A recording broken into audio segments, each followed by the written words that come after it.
So now you know how you can edit any page on your website. Next, we are going to see how you can change the header area of your website. Now by using Elementor, you will be able to change this part of your website. But if you want to change this area, which is the header, you can do it by going into the Customize option. So let's go to Customize.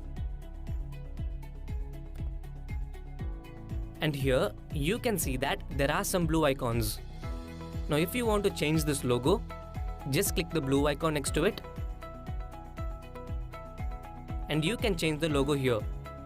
Now the same way, you can change the menu section by clicking this icon. Once you are done with the changes, click Publish. And the changes will be made on your website. So now let's close this and go back to our site. So we saw how you can change the header area of your website.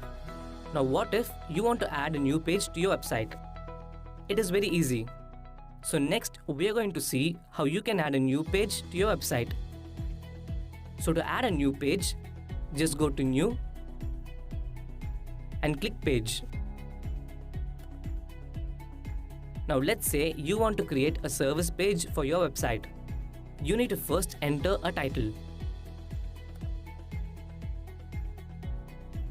And now to start creating a page, just click Edit with Elementor. And now it will take you to this blank section. And now you have two options to create your page. First, you can either choose these elements which are over here and then drag and drop them into this area. So for example, if you want to add a heading, you can drag and drop this element here and then enter your text. And to add an image, you can drag and drop this element. So drag and drop here and start creating your page. Now the other way to create a page is by using templates. Now templates are ready-made pages which you can import into your site. So to create a page with templates, let's click here.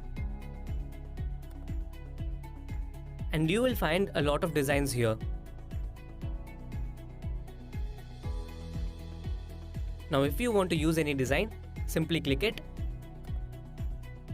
and see how it looks like. If you like it, just click Insert. And as you can see, we have now got the entire design into our page.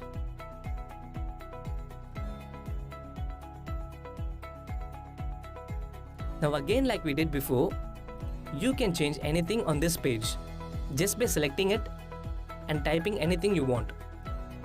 So this is how it works. Once you are done with the changes, click Publish. And you can view the page by clicking here. Now as you can see, we have a new service page here. So this is how you can add a new page to your website. So now we have successfully created our website for free. And now anyone can access your site by going to this address. Now once you have made your website, here you can see that this is the domain name which we got for free. And this domain has this extra text after the site name which we selected. Now instead of this, what if you want to have a domain name like techyleaf.com? So if you want to get a domain name like this, you can get it by purchasing a .com domain.